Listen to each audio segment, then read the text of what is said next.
ভোর রাতে দোয়া করার অভ্যাস করবেন।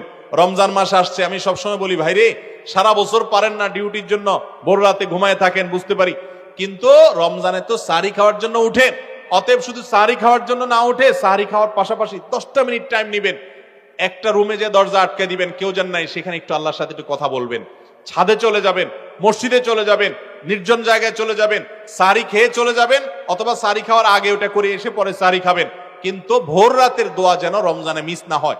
আমার খুব আফসোস লাগে ওই মানুষগুলোর প্রতি, খুবই আফসোস লাগে যারা রমজান মাসে ভোর রাতে সাহরি খেতে উঠছে, কিন্তু দোয়া করার যে এত বিশাল বড় সুযোগ আল্লাহ তাআলা দুনিয়ার আসমানে নেমে এসে আল্লাহ তাআলা বিশেষভাবে বান্দাকে ডেকে ডেকে বলেন, আলা মিন মুস্তাগফিরিন ফাগফির লাহ, তোমাদের মধ্যে কেউ আছে নিজের পাপের জন্য ক্ষমা চাইবে, আমি ক্ষমা করব। তোমাদের মধ্যে আছে কেউ যে বিপদগ্রস্ত, আমি বিপদ দূর করব। এরকম আল্লাহ তাআলা ডেকে ডেকে ক্ষমা করে থাকেন। অতএব ভাইরা আমার, ব্যক্তিগত জীবনে অনেক মানুষকে দেখেছি, অনেক মানুষের কথা শুনেছি যে তার জীবনে এমন সমস্যা হয়েছে সমাধানের কোনো পথ তার সামনে খোলা নাই, ভোর রাতের দোয়াটা অনবরত করতে থেকেছে, আল্লাহ তাআলা অলৌকিক ভাবে পথ খুলে দিয়েছেন। এই জন্য রমজান মাস আসছে, আমি আপনাদেরকে আবেদন করব, আমি আবারও বলছি, যে মানুষ সাহরি খেতে উঠে একটি বারের জন্য দোয়া করে না, তার চেয়ে কপাল পড়া আর কেউ না যে শুধু সাহরি খেলো। ভাই সাহরিও খান, পাশাপাশি 2-4 মিনিটের জন্য হলে দোয়া করেন, করবেন না ইনশাআল্লাহ? আল্লাহ আমাদেরকে তৌফিক দান করুন। কয়েকদিন আমি হাসপাতালে ছিলাম, এই জন্য সালাত আদায় করতে পারি নাই। সালাতগুলো আদায় করার পদ্ধতি কি?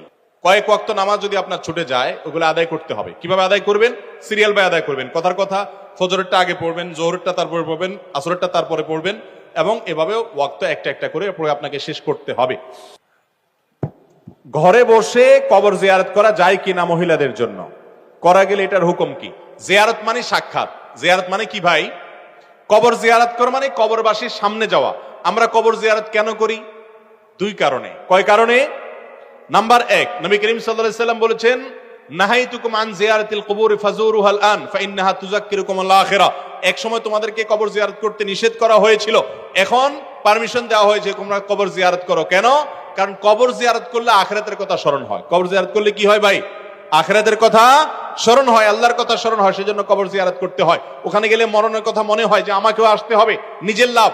আর আরেকটা উদ্দেশ্য হলো কবরবাসীকে সালাম দেওয়া, তাদের জন্য শান্তির দোয়া করা, সালামুন আলাইকুম দারা কওমিল মুমিনিন, কবরবাসীরা তোমাদের প্রতি শান্তি বর্ষিত হোক, তাদের সাথে সাক্ষাৎ করা।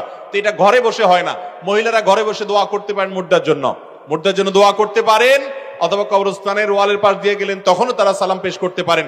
কবরস্থানে তারা গিয়ে জিয়ারত করবেন কিনা এটা নিয়ে ফুকাহাদের মধ্যে মতপার্থক্য আছে।